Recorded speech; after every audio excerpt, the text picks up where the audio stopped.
여러분 안녕하십니까? 2월 26일 수요일 KTV 뉴스 시작합니다. 헌법재판소는 어제 11번의 변론을 끝으로 윤석열 대통령 탄핵 심판을 종결했습니다. 최후 진술에서 정청래 국회 법사위원장은 윤 대통령을 하루빨리 파면해 나라를 정상화해야 한다고 호소했고, 윤 대통령은 국가 위기 극복을 위한 계엄이었다며 직무에 복귀한다면 개헌과 정치개혁에 집중하겠다고 밝혔습니다. 최영은 기자의 보도입니다. 윤석열 대통령 탄핵 심판 최종 변론 기일의 마지막 순서는 당사자들의 최후 진술이었습니다. 청구인 정청래 국회 탄핵소추위원장, 피청구인 윤 대통령이 차례로 마이크 앞에 섰습니다. 먼저 국회 측 정 위원장은 윤 대통령의 조속한 파면을 거듭 호소했습니다. 민주주의와 국가 발전을 위하여 피청구인 윤석열은 파면되어야 합니다. 41분간 이어진 최종 의견 진술에서 정 위원장은 계엄 선포는 명백한 위헌 행위라며 내란 범죄는 누구라도 예외 없이 처벌해야 한다고 강조했습니다. 이어서 67분간 이어진 윤 대통령의 최후 진술. 윤 대통령은 야당의 반국가적 패악으로 인한 국가 위기 상황이었다며 비상계엄은 대통령의 합법적 권한 행사였다고 설명했습니다. 윤 대통령은 그러면서 만약 직무에 복귀한다면 남은 임기에 연연하지 않고 개헌과 정치개혁에 집중하겠다고 밝혔습니다. 개헌과 정치개혁을 마지막 사명으로 생각하여 87 체제 개선에 최선을 다하고 싶습니다. 최후 진술에 앞서 양측 대리인은 각 2시간의 종합 변론을 펼쳤습니다. 계엄 절차와 부정선거 쟁점 등 앞서 열린 10번의 재판 내용을 바탕으로 양측은 마지막까지 팽팽하게 맞섰습니다. 오후 2시부터 시작된 재판은 밤 10시가 넘어 종료됐습니다.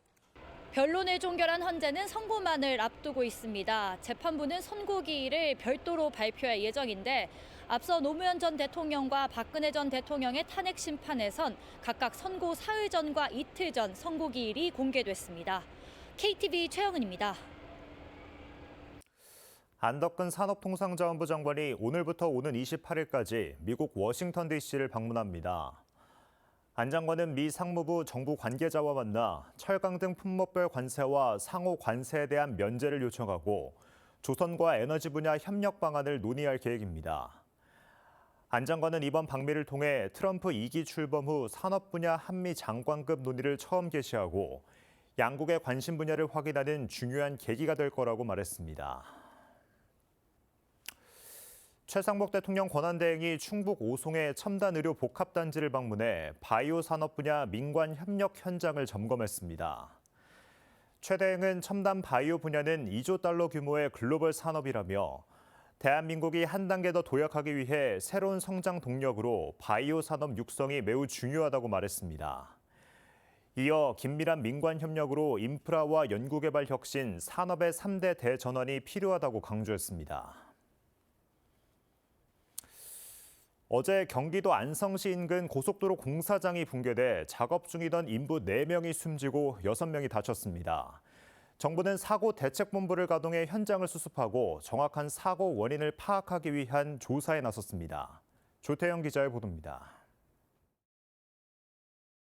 붕괴된 구조물 잔해와 훼손된 철골들이 널려 있습니다.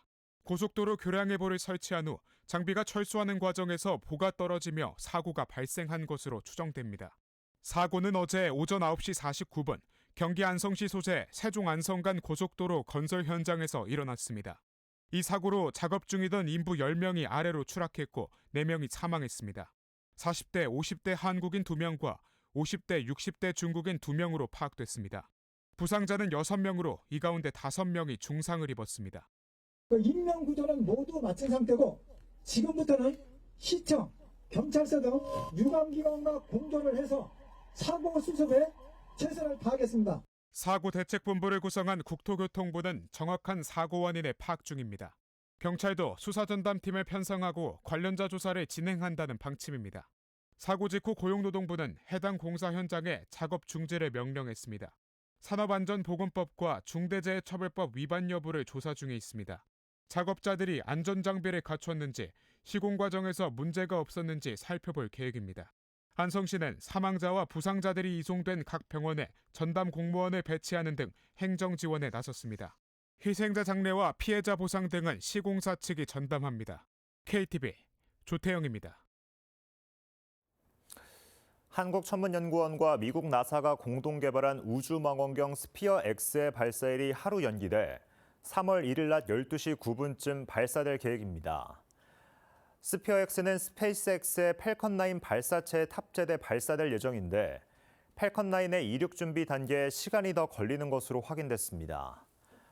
스피어-X는 발사를 위한 최종 준비를 마치고 대기 중으로 미국 캘리포니아주 벤덴버그 우주군 기지에서 발사될 예정입니다. 날이 본격적으로 풀리면서 기온이 올랐지만 오늘도 대기가 건조하겠습니다. 동해안 지역에는 강풍경보가 내려진 가운데 순간 초속 최대 25m의 강한 바람도 불겠습니다. 한편 기상청은 중국에서 발원한 황사가 유입되면서 오늘 수도권과 충남권, 전라권 등 서쪽 지역을 중심으로 영향을 줄 가능성이 있다고 밝혔습니다. KTV 뉴스를 마칩니다. 저희는 내일도 국정 소식을 한 걸음 더 빠르게 전해드리겠습니다. 함께해 주신 여러분 고맙습니다.